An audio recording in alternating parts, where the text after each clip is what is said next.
This is the main part right here that I'm trying to get at.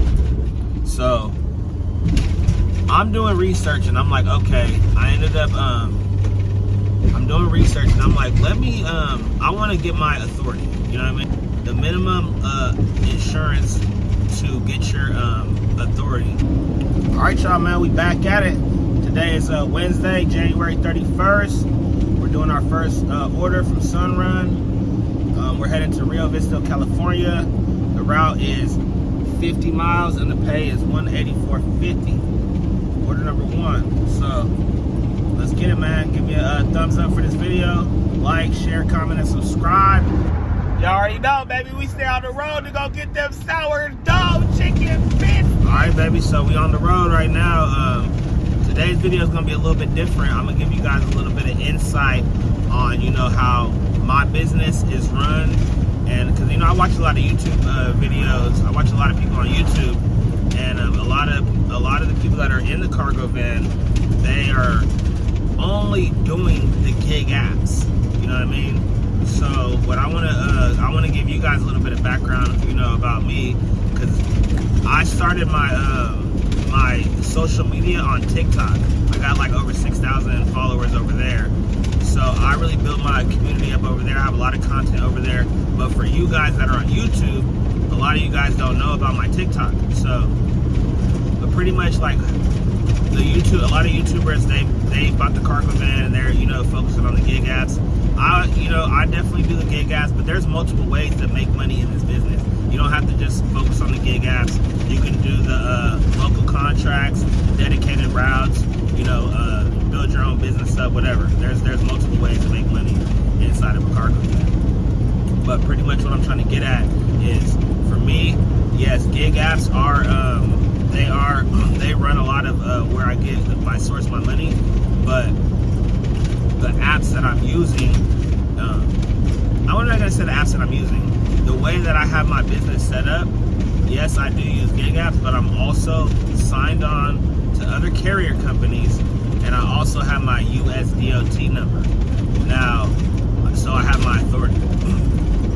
Now, I started off with a local contract. So I had a dedicated route when I first started getting into this business, because I wanted to make sure that I was going to be able to stay consistently busy while I was working. I wanted to keep my wheels rolling. So I picked up a local contract, and after that, you know, I started adding on to gig apps. So I'm adding on to gig apps. The gig apps weren't lucrative enough for me to step away from my contract and, you know, be able to generate enough money to, you know, sustain my bills and just keep the business rolling. So I kept doing research. I started adding on the gig apps, and then once, like, say, when I was doing my contract during off times, then I would go to my gig apps. So I would use my contract as my main source, and then I had the gig apps as, you know, to add on to whenever I would finish my route or something. Then, okay, cool, I can use the gig apps.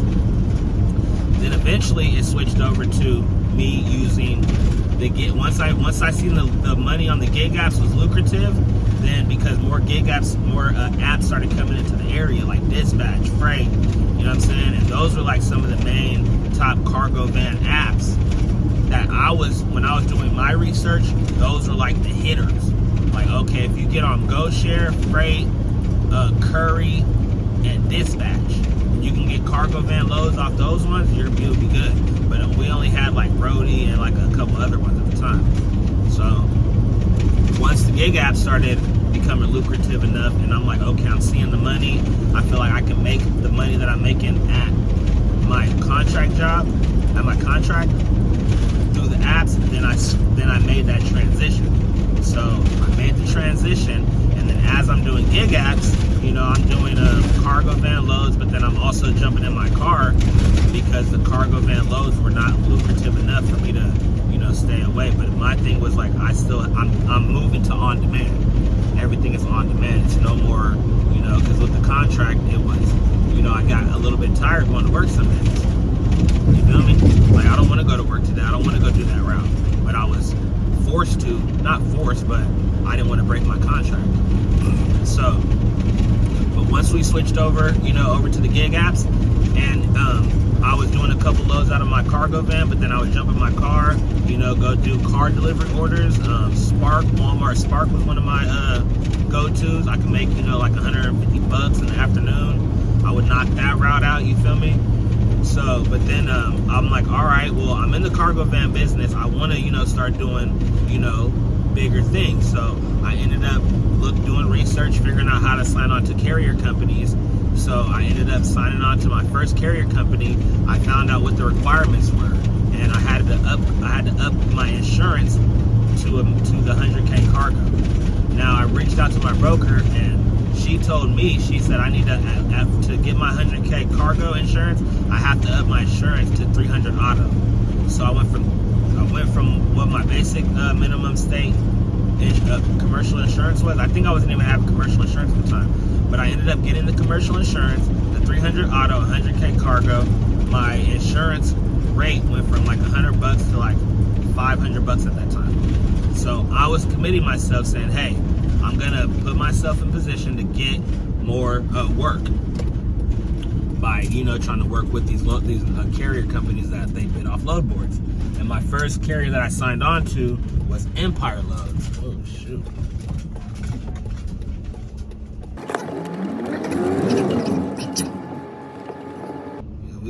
We tight, you know what I'm saying? I don't even remember where I left off. Okay, but Empire Loads. Okay, so cool.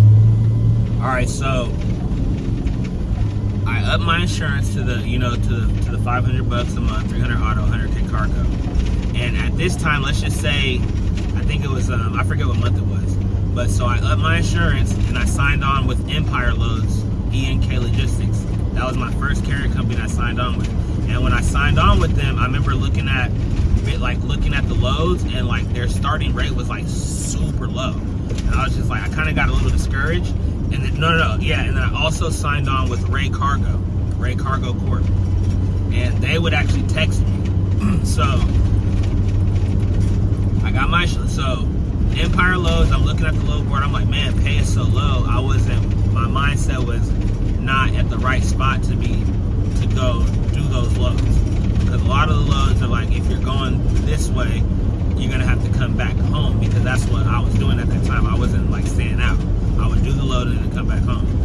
So, and then it'd be like, say, 200 miles, $200, you know, like 170. I'm like, well, that don't make no sense. But so signed on with the two carrier companies, and you know, eventually, long story short, I'm not gonna go into details on that, but long story short with that is, I ended up, you know, pretty much adding on to the carrier companies. And then as time went on, I actually ended up winning a load with Ray Cargo. It wasn't really worth it to me at the time. So I'm like, all right, I need to figure out something else. I need to find more carrier companies, like better paying carrier companies. You know what I'm saying? So, and then this is the main part right here that I'm trying to get at. So I'm doing research, and I'm like, okay, I ended up, I'm doing research, and I'm like, I want to get my authority. You know what I mean? Like, I'm already paying, because the minimum insurance to get your authority is 300 auto, 100K. Well, I think it's like 50,000 cargo or 5,000 cargo, but 100K cargo, 300 auto, 100K cargo, you can have your authority active. So I had been paying the insurance for like, I want to say like 5 months. I could have already been aging my USDOT number at that time. So I'm like, the light bulb switch went on and said, hey, since I'm paying for this insurance, I might as well go ahead and try to get my authority. So long story short, I ended up getting my USDOT, and I want to say that was probably one of my better moves, because me getting my USDOT has actually helped me a whole lot. It's helped me a lot. It's gave me access to get onto as a carrier, so that's generated a lot more income into my business. And then I'm able to bid on loads, and then also I'm on a load board with Truck Stop. And this last week in the video that you guys have seen, I ended up you know, going to LA. So let me give you some backstory. I went to LA a few months ago, and I ended up getting stuck out there at Newport Beach. I got stuck in Los Angeles. I've been out here for 24 hours. My van hasn't moved. Hey, y'all, I'm looking for a load to get back home to Sacramento. We up here at Newport Beach, you feel me? Out here, OTR. Lil Petty went far. And I was trying to catch a load to get back home. And at the time, the only way that I was gonna be able to get home was either through Curry, Empire Loads, and Ray Cargo, and maybe some other carrier company that, maybe Alpha Express, but I've never ran loads with these people before. So my thing was, when I got out there and I got stuck, I said, hey, when I got back home, I ended up making money on the way back home. But when I got back home, I told myself, I said, hey, you, Lil Petty, you need to do better. You need to get back on the computer. You need to do research. You need to find some more carrier companies, some legit carrier companies, and find a load board, something. You need to do your homework and figure out how you can source more loads if you do go over the road. You know what I'm saying? Running local, like regional. So that's what I did. And I ended up finding ended up getting 3 carriers, a load board. Because at that time I wasn't on a truck stop or nothing, you know what I mean? But I got stuck out there in LA, and that was a big wake up call for me. I said, hey, I need to find some more carrier companies, some ones that are actually gonna work with me. And then I also, need to find another source where I can bid on loads. And that's what I did. So the gig apps are good, depending on location. Location is huge. You can run it up on gig apps. I do that, you know what I mean? Don't get it twisted. But when it comes down to actually getting out here, you know what I mean? When you're sleeping in the van, and you're really trying to come out here and get that bag and stack, you know what I'm saying? You're gonna need some other sources of income. If you wanna rip up and down, your state, like California is a huge state. From the top to the bottom, from all the way up to the top to the bottom, pretty much San Diego, you got a radius of pretty much, I want to say almost like 900 miles. So you can run up and down, you know what I'm saying, and make a bag. So that's what I did. I built my business up to revolve around California, and that's how I come out here and get it. You know what I mean? So, hey, y'all see where we at? We up here at Lennox. Time to get in a scrimmage. I use carrier companies, local contracts, and I have my authority, so I can bid on loads.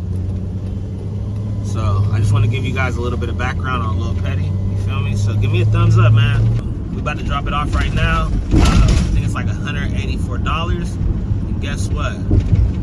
Shout out to all the hardworking fathers.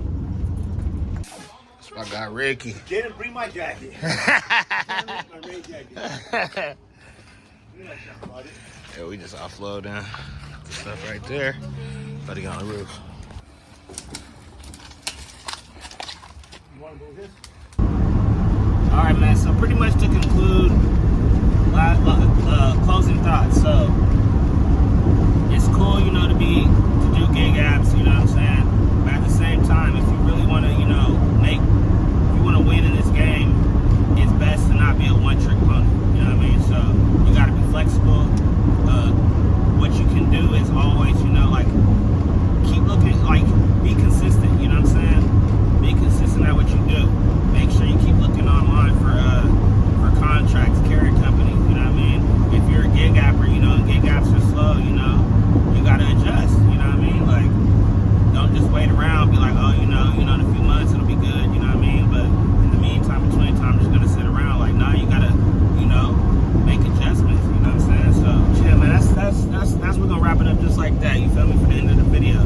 So you already know, 2024, LPOTG, Lil Petty, on the go.